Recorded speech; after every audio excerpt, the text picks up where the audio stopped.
Hi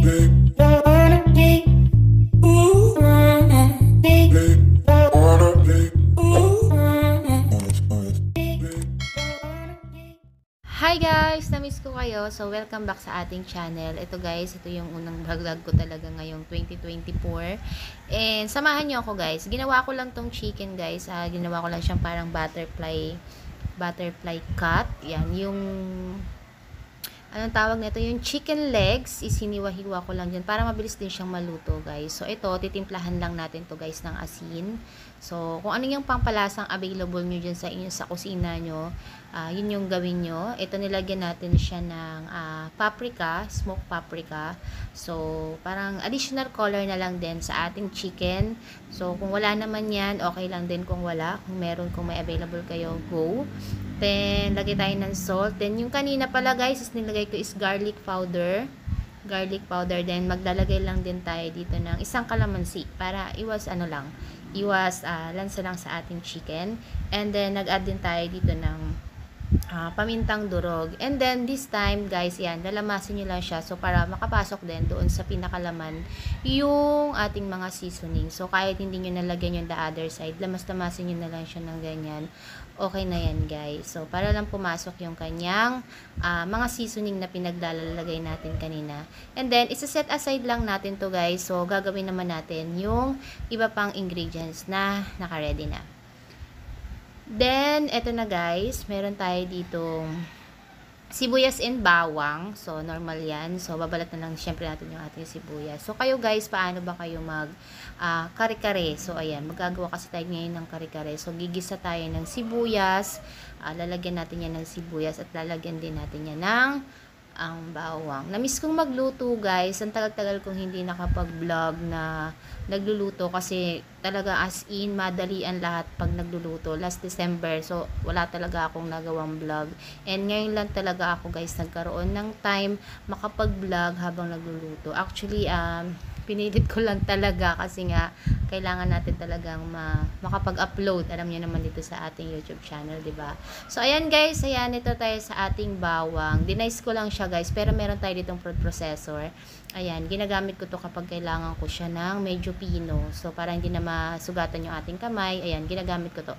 Pang bawang ko lang talaga to guys ginagawa, tsaka sa sibuyas kapag kailangan ko ng pinong-pino yung ating sibuyas. Pero this time guys, ayan, okay na yan kasi igigisa lang din naman natin yan. Then, sisimutin lang natin syempre. Sayang, di ba, yung mga natitira dyan. So, ayan. Kayo guys, kumusta yung 2024 nyo? Ayan, ang pagpasok ng 2024 nyo. Ako still, ayan, okay naman yung 2024 natin guys. So, ngayon, ito guys, ano pala to? Talong. So, ayan. Meron tayong talong. Depende sa inyo guys kung anong cut yung talong na gagamitin nyo. Pwedeng mas marami, pwedeng isa lang. Nasa sa inyo guys kung ano. Kasi ako mahilig ako sa talong. And then, piling-pili lang din kasi din guys yung gulay na isinasama ko dito. Kasi kung ano lang yung nakakain ko, kung ano lang yung kinakain din ng mga anak ko, yun lang din nilalagay ko para walang sayang. And then yung pechay, ayun, yung pechay yun. This time guys, punta na tayo sa ating chicken. Ito guys, naglagay na ako dyan ng harina. And then maglalagay din tayo dyan ng 3 tablespoon ng cornstarch. So, pwede rin kayong maglagay ng crispy fry. I-direct nyo. Or ako kasi, ayan, sinamahan ko siya ng harina. So, para hindi siya sobrang alat. Kasi nga, di ba, meron ng timpla yung chicken natin kanina. And then ngayon, yung pinaka-breading niya, naghalo lang ako ng flour and ng cornstarch and then ng crispy fry. Kung ano man available nyo dyan guys, go for it. Timplahan nyo na lang kung ano man yung lasa nyo sa chicken nyo, okay na yon. So ayan guys, set aside natin yan. Kunin natin yung ating minarinate na chicken. So ididip lang natin yan ng ganyan. So napakadali lang neto guys. Dip lang natin, i-cover natin yung lahat ng ating chicken para medyo crunchy siya mamaya sa ating chicken kare-kare mix.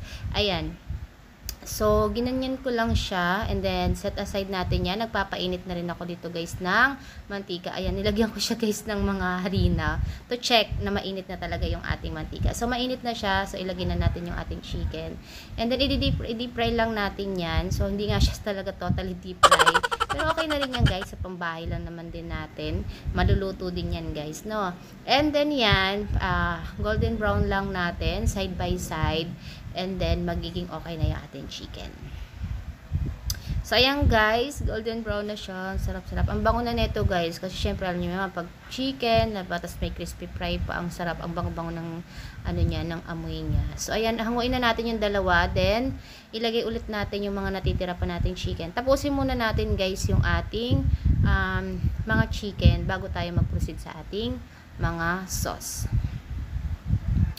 So, ayan, ang bango niya na yun. Ang bango-bango niyan guys, nung niluluto na. So, ayan, napaka-crunchy niya din dyan. Nakikita niyo naman, di ba? And then this one, guys, nandito na tayo sa another pan. Ayan na, okay na yung ating mga chicken that time. Ginawa ko, kumuha ko ng another pan. Naglalagay lang tayo sa kanya ng oil. Ayan, lagyan natin siya ng oil. Syempre, painitin muna natin yung ating oil. Then, ilagay ko muna yung ating talong.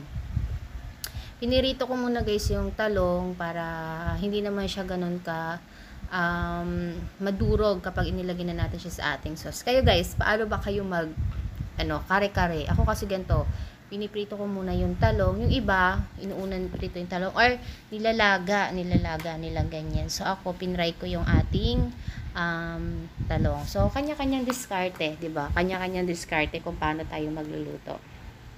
So, ayan, golden brown. Habang piniprito natin yung ating talong, ito na guys yung ating mamasita. May instruction naman dyan guys sa likod. So, kung paano nyo siya gagawin. Yung panlasa nyo, nakalagay din yung instruction dyan sa likod.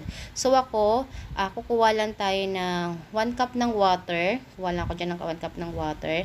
And then, i-dissolve na natin yung ating mamasita kari-kari mix. Ayan, yung ating mamasita kari-kari mix, i-dissolve lang natin dito sa ating water, na 1 cup of water, or pwede kayong mag-add siguro ng another half cup kung medyo naaalatan kayo sa lasa niya.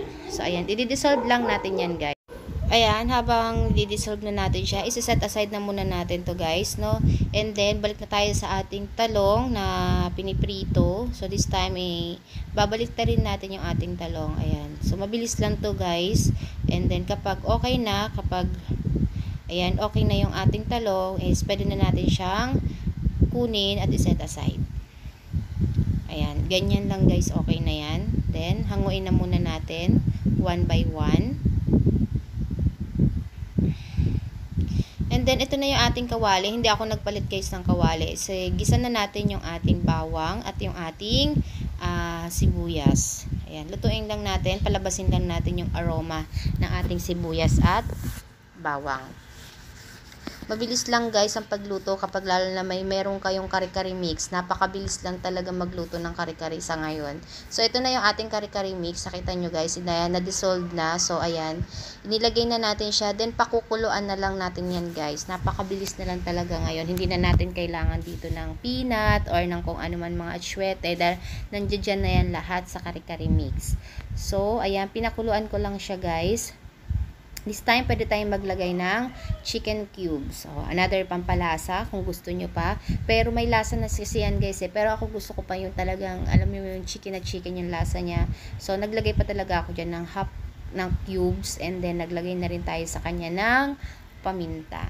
So, pag medyo malapot-lapot na guys yung kanyang sabaw, pwede na natin ilagay yung ating mga gulay. Lalo na yung ating pechay guys. Kasi yung ating pechay, nagwa-watery pa talaga yan. So, hindi na talaga ako nag-add pa ng water, na iba pang water bukod dyan. Kasi alam natin yung pechay is na nagwa-water pa talaga siya yan. So, ayan, nilagay ko na yung ating pechay. So, favorite ko guys yung pechay, lalo na dyan sa kare-kare. Kasi ang sarap niya talagang papakin lang. So, ayan. Lulutuin ko lang dito guys yung ating pechay ng mga ilang minuto. Siguro mga 2 minutes. Okay na yan. Tatakpan lang natin para mas mabilis.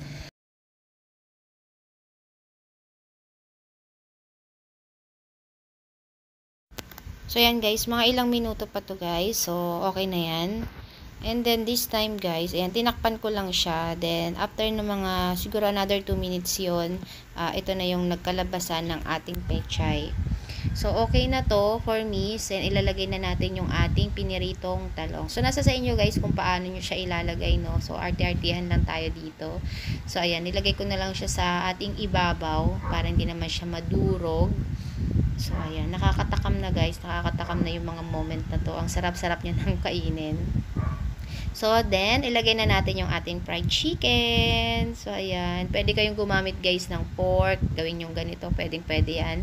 Or, kung ano man yung bet nyo. So, pwede talaga yan, guys. So, ito, guys, ready na tong ating chicken kare-kare. Chicken kare-kare. Easy kare-kare lang talaga to, guys. Kasi, nag-crave lang talaga ako, guys, sa kare-kare that time. So, kaya ginawan ko talaga siya ng chicken kare-kare, and sobrang, ang sarap niya. So, easy na ngayon, guys, gumawa ng chicken kare-kare dahil meron na tayong Mamacita mix kare-kare. And then, syempre, hindi mawawala yung ating alamang. So, ayan, guys, ang sarap niya. Tingnan nyo, guys, diba? Yummy! So, yung mga kayanis, thank you for watching and God bless us all. See you in my next vlog, mga kayanis. Bye for now. Kain na tayo. Happy tummy! And guys, kakain na tayo. So, ito may kanin tayo dito. So, sa mga panahon na ito, guys, talaga. Siyempre, tayo na itong ating hindi naman, guys. Ating alam. Pwede natin ito, guys, ang alam.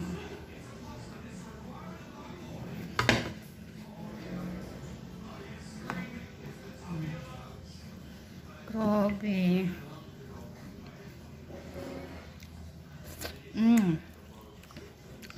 Hap.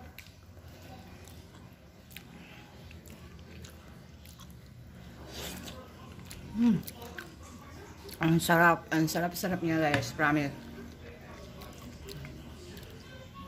Ano pa?